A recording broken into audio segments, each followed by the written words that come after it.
ये जो बार बार एक नरेटिव बनाया गया कि साहब भारत जो है वो 1000 साल से गुलाम है, ये नरेटिव भी भारत के इरफान हबीब और रोमिला थापर ने बनाया और इस देश के मुसलमानों ने बनाया कि कॉन्स्टेंटली इस पूरी कम्युनिटी को एहसास कमतरी में रखो, इंफिनिटी कॉम्प्लेक्स में रखो।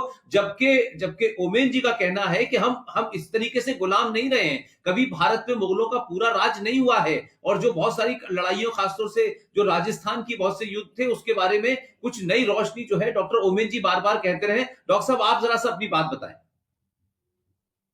मैं जैसे निवेदन कर रहा था ललित भाई के आने से पहले कि महाराणा हमीर सिंह जी ने मोहम्मद बिन तुगलक को 6 महीने कैद करके रखा। इसी तरह महाराणा कुंभा ने मालवा के सुल्तान महमूद खिलजी को 6 महीने अपने यहां पर कैद करके रखा। महाराणा सांगा ने दिल्ली के सुल्तान इब्राहिम लोदी को जूते मार के गागरोन के युद्ध में पराजित किया। ऐसे दर्जनों युद्ध हुए जहां हिंदू राजाओं ने इन इन मलेच्छों को पराजित किया। और अगर सबसे प्रामाणिक बात जो कि हमसे बिल्कुल ही छुपा दी गई है, 7वीं शताब्दी में पहला इस्लामिक अटैक भारत पर हुआ मोहम्मद बिन कासिम के द्वारा, जब राजा दाहिर को मारा गया। हिंदू जनमानस के लिए ये बात अकल्पनीय थी कि किसी हारे हुए राजा की बेटी को दूसरा राजा भोगदासी बनाकर ले जाएगा। सेक्स स्लेवरी हमारे चित्त में थी नहीं, लेकिन जब लोगों ने देखा होते हुए तो राजा दाहिर का बेटा भागकर महाराणा बाप्पा रावल चित्तौड़ के पास गया और उसने जब उनको कहानी सुनाई तो बाप्पा रावल को तुरंत समझ में आया कि ये जो मलेच्छों का टोला है, ये जो है इससे नॉन नेगोशिएबल है पीस। उन्होंने तुरंत प्रतिहार राजाओं के साथ और गुजरात के राजाओं के साथ एक हिंदू फ्रंट बनाया। ये मैं 7वीं शताब्दी की बात बता रहा हूं आपको, आज से 1300 साल पहले। जोधपुर के पास अरब सेना का और राजपूतों की, हमारी हिंदू सेना का संघर्ष होता है। अरब खुद अपने एनल्स में लिखते हैं, हमें सर छुपाने की जगह नहीं मिली, वो नरसंहार किया राजपूतों ने हमारा। और महाराणा बाप्पा रावल ईरान तक उसको छोड़कर आए थे, पीटते पीटते मोहम्मद बिन कासिम को। आते वक्त अफगानिस्तान में सलीम नाम का एक राजा बिठा दिया था इन लोगों ने, तो उसको हटा के अपने भतीजे को वो वहां पर राजा बनाकर आए। हर 100 किलोमीटर पर राजपूतों की चौकियां बिठाते आए। उसका प्रमाण ये है, 7वीं शताब्दी से लेकर 1192, 500 साल तक भारत इस्लामिक आक्रमणों से बचा रहता है उन चौकियों के कारण। राष्ट्रपिता का हुनर होते, राष्ट्रपिता बाप रावल थे इस देश। तो उस समय में जब कोई संचार माध्यम नहीं था, कुछ नहीं था, 500 साल तक हम सुरक्षित रहे उस महापुरुष की वजह से। और उसके बाद समर सिंह, महाराणा हमीर, महाराणा लाखा, कुंभा, सांगा, प्रताप, करण सिंह और राज सिंह, यानी पूरे हिंदुस्तान का जो राज परिवार है मेवाड़ का, मैं चुनौती देता हूं, पूरे मानव इतिहास में आपको ऐसा उदाहरण नहीं मिलेगा जो 1000 साल तक, 7वीं से लेकर 17वीं शताब्दी तक, महाराणा राज सिंह जी तक 1000 साल तक इस्लाम से खुली चुनौती ली है। जिस परिवार ने, एक परिवार ने, एक सिसोदिया परिवार ने 1000 साल तक, देखिए राजा भिड़ते हैं, जियो पॉलिटिक्स बदलती है, हार जीत तो होती है, युद्ध तो हारता है आदमी, युद्ध जीतता भी है। मैं जो एक पुस्तक लिख रहा हूं, मेवाड़ के महाराणा और उनका इस्लाम से प्रतिरोध, उसका शीर्षक है।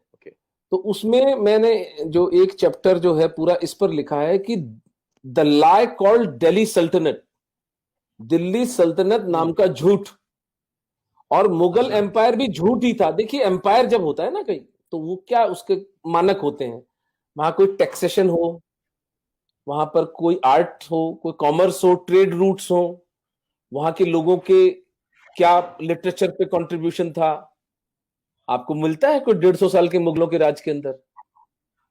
आपको सिवाय इसके कि कभी दक्षिण में रिबेलियन हो रहा था, कभी आसाम के अहोम कर रहे थे, कभी कलिंग में हो रहा था, कभी अफगानिस्तान में हो रहा था, कभी मेवाड़ में हो रहा था, कभी पंजाब में हो रहा था, कभी कश्मीर में हो रहा था, कभी सिंध में हो रहा था।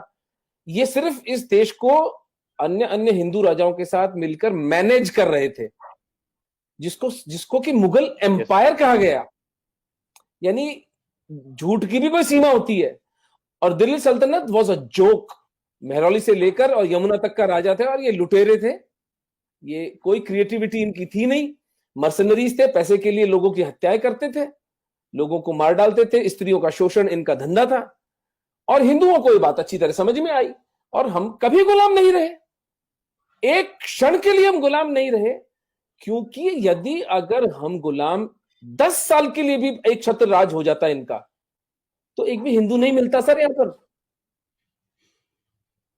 जो प्रताप की महानता निकल कर आती है वो इस बात से निकल कर आती है कि उन्होंने अपना भाला, अपनी तलवार, अपना बिगुल तब बजाया जब वो नितांत एकाकी रह गए थे।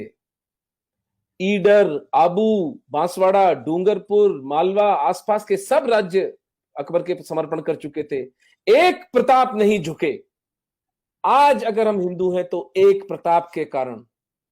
तो ये कहना कि भारत में हिंदू जो थे 1000 साल गुलाम रहे, भैया पर्शिया गुलाम हुआ था जो ईरान बन गया, मेसोपोटामिया गुलाम हुआ था तो इराक बन गया, इजिप्शियन सिविलाइजेशन गति देख लो उसकी क्या हुई है। आज 100 करोड़ हिंदू हैं तो इसलिए है क्योंकि हमारे पुरखों ने रक्त रंजित संघर्ष किया, इस माफिया के असली स्वरूप को पहचाना और उसका सशक्त, सबल, सशक्त प्रतिकार किया। ये तो पिछले 70 साल में इन मलेच्छों ने क्या किया कि उसका भी मैं एनालिसिस कर रहा था कि 47 से लेकर 77 तक 5 हमारे जो शिक्षा मंत्री थे वो शांतिदूत थे, जिसमें वो मदरसा छाप आजाद था, फिर वो नूरुल हसन, फिर वो हुमायूं कबीर, फखरुद्दीन अली अहमद, एमसी चागला। तो अब आपको आश्चर्य होता है कि आपके हिस्ट्री से हमीर सिंह और कुंभा का नाम ही गायब है, और प्रताप को एक भगोड़ा कहा जाता है। प्रताप का असली युद्ध हुआ था दिवेर में 1583 में, 7 साल बाद हल्दी घाटी के, जहां उन्होंने 36,000 मुगलों को 3 दिन में काटा था, और पूरा का पूरा मेवाड़ प्रताप ने वापस पुनः ग्रहित कर लिया था दुनिया की सबसे पावरफुल मुगल एम्पायर से, सो कॉल्ड पावरफुल। तो ये सत्य है। अब इसको से निकाल दीजिए कि आप गुलाम रहे थे, हम गुलाम रहे थे, हम कभी गुलाम नहीं रहे। और जब उतनी भयंकर विपरीत परिस्थितियों में हम गुलाम नहीं रहे, तो आज तो हिंदू कहां कहां नहीं पहुंचे हुए हैं। अब केवल इस बात की आवश्यकता है कि हम कनेक्ट करें एक दूसरे के साथ, हम अपने रिसोर्सेस को पूल इन करें, धर्मांश दें, एक दूसरे का सहायक बने। नैरेटिव का वॉर अच्छी तरह संजय दीक्षित सर, पुष्पेंद्र कुलशेष जी, कितने प्यारे प्यारे लोग अपना सर्वस्व दांव पर लगाकर लड़ रहे हैं। अब तो it's a matter of time कि हम इनको पराजित करें। They will not know what hit them. इनका खेल पूरा का पूरा समाप्त हो चुका है। जो दुख हमारी बच्चियों को, जो दुख हमारे कश्मीरी पंडितों को उठाने थे वो उठा चुके। हाथ जोड़कर, सर झुकाकर क्षमा मांग सकता हूं, लेकिन अब यह सिलसिला समाप्त है। अब सनातन धर्म पुनर्जीवित और पुनर्विजयी होकर रहेगा, कोई विकल्प ही नहीं है।